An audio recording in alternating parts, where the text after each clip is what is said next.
بسم اللہ الرحمن الرحیم، السلام علیکم ورحمۃ اللہ۔ شہباز حکومت کی جانب سے جو حرکت کی گئی، پورا ایک ہفتہ ان لوگوں نے اسمبلی کا اجلاس بلایا، تقریباً کوئی 8 دن، اور اسمبلی کا اجلاس بلا کے انہوں نے ترمیم پاس کرنے کی کوشش کی، بھاگ دوڑ کی، آنیاں جانیاں، کبھی ادھر آ رہے ہیں، کبھی ادھر جا رہے ہیں، کبھی مولانا کے پاس آ رہے ہیں، کبھی مولانا کے پاس جا رہے ہیں، کبھی پی ٹی آئی کے پاس آ رہے ہیں، کبھی پی ٹی آئی کے پاس جا رہے ہیں، کبھی اس کے پاس جا رہے ہیں، کبھی اس کے پاس آ رہے ہیں۔ پورا 10 دن ان لوگوں نے پورے ملک کے اندر ایک سرکس لگا کے رکھا، اور نکلا اس میں سے کچھ بھی نہیں۔ اس کے اوپر تو بہت ساری مثالیں فٹ کی جا سکتی ہیں، جو انہوں نے کام کیا اس کے اندر بہت ساری مثالیں فٹ کی جا سکتی ہیں کہ کھایا پیا کچھ نہیں، گلاس توڑا 12 نے، یا 100 چھتر 100 پیاز، کہ 100 چھتر بھی کھائے ہیں اور 100 پیاز بھی کھائے ہیں۔ تو آئینی ترمیم پاس نہیں ہوئی، اس کے لیے بھاگ دوڑ کی، اس کے لیے محنت کی، ایفرٹ کی، اسٹرگل کی، اور آنیاں جانیاں کی، لیکن پاس پھر بھی نہیں کروا سکے۔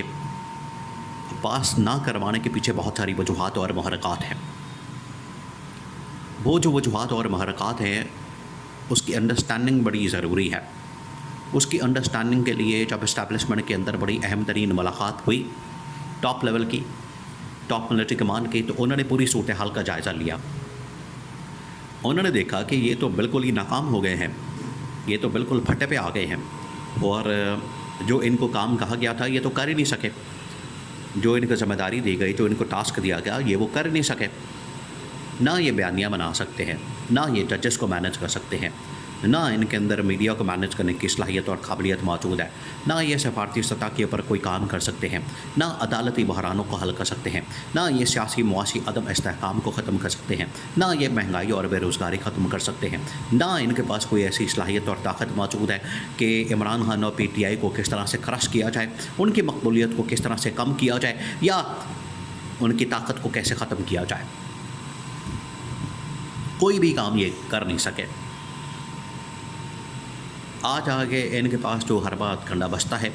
کہ فلانے کو کہہ دیں، الیکشن کمیشن کو کہہ دیں، چیف جسٹس کو کہہ دیں، آرمی چیف کو کہہ دیں، ڈی جی آئی کو کہہ دیں، فلانے کو کہہ دیں، ٹنگڑے کو کہہ دیں، یہ ہمارا کام کر دیں، ہم تو کچھ نہیں کر سکتے۔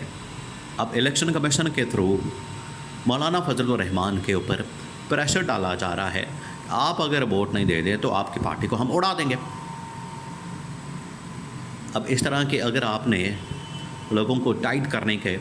طریقے استعمال کرنے تو مولانا پھر آگے آپ کی جیب میں، مولانا کو پھر کر کے دکھائے، مولانا تو پھر آپ کو وہاں جا کے مارے گا جہاں پر آپ کو پانی بھی نہیں ملے گا۔ مولانا 8 ووٹوں کے ساتھ اتنے طاقتور ہو چکے ہیں کہ پچھلے 10 دن کے اندر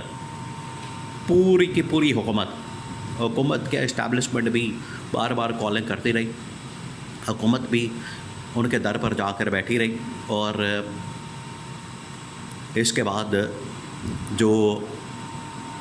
حکومت کے اندر بیٹھے ہوئے وزیر اعظم تک، صدر تک، سارے کے سارے اس کے سامنے جا کے گھٹنے ٹیک رہے ہیں، لیکن مولانا نہیں مان رہا۔ اگر یہ مولانا کے ساتھ پھر 2 نمبریاں کرنا چاہتے ہیں، پھر مولانا بھی آگے سے سیاست کرے گا، مولانا بھی آگے سے پھر ان کو وہ سبق سکھائے گا کہ ان کو زندگی بھر یاد رہے گا۔ مولانا کے اوپر جیسے ان لوگوں نے پہلا حملہ کیا کہ اگر آپ نے ووٹ نہ دیے تو آپ کی پارٹی کو اڑا دیں گے، مولانا نے بھی آگے سے پھر حملہ کیا، جوابی وار کیا کہ اگر آپ میری پارٹی کو اڑا دیں گے تو میں اتحاد کر لوں گا پی ٹی آئی والوں کے ساتھ، لو پھر غوری آیا جائے۔ یہ کیا ہے مولانا نے کہ مولانا جا کے بیٹھ گیا پی ٹی آئی کے پاس۔ اب پی ٹی آئی کے پاس جو بیٹھے جائے گا، پی ٹی آئی کے پاس جو اس وقت ان کے ساتھ ہو جائے گا، اس کی تو بیجا بیجا ہو جانی، اس کی تو بلے بلے ہو جانی، کہ P T I Imran Khan P T I, Imran Khan کی مقبولیت پاکستان کے اندر اس وقت آسمان پر ہے، اور جو بھی اس حکومت کے ساتھ بیٹھتا ہے، جو بھی اس حکومت کے ساتھ ملتا ہے، جو بھی اس حکومت کے ساتھ اتحاد کرتا ہے، ہاتھ ملاتا ہے، اس کا نہ صرف جو اس وقت مقبولیت کا گراف ہے وہ 0 ہو جاتا ہے، بلکہ مستقبل کی سیاست ہمیشہ کے لیے دفن ہو جاتی ہے۔ یہ حال ہوتا ہے۔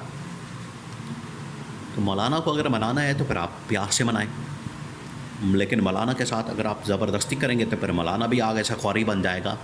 وہ تو پھر نہیں چھوڑے گا کسی کو بھی۔ مولانا اب کر رہا ہے بھرپور قسم کی سیاست۔ اب انہوں نے اگر سیاست اس کے ساتھ کرنی ہے، 2 نمبری اس کے ساتھ کرنی ہے، پھر مولانا بھی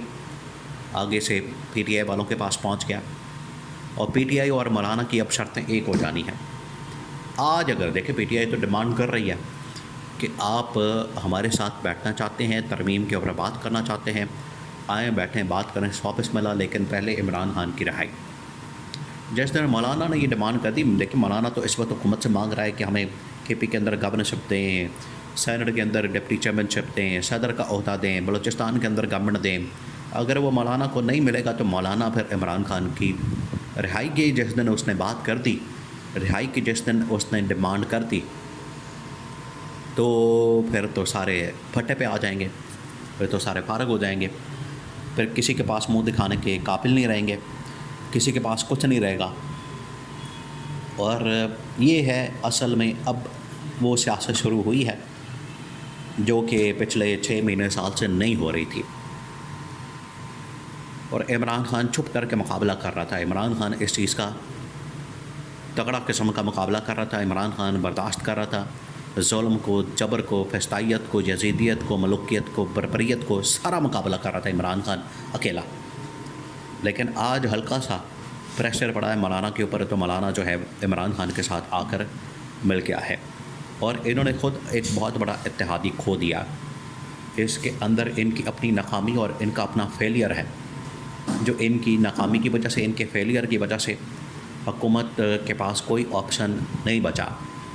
حکومت نے زور زبردستی کر کے، حکومت نے دھونس و دھاندلی کے ساتھ، حکومت نے 2 نمبری کر کے، حکومت نے مار دھاڑ کر کے،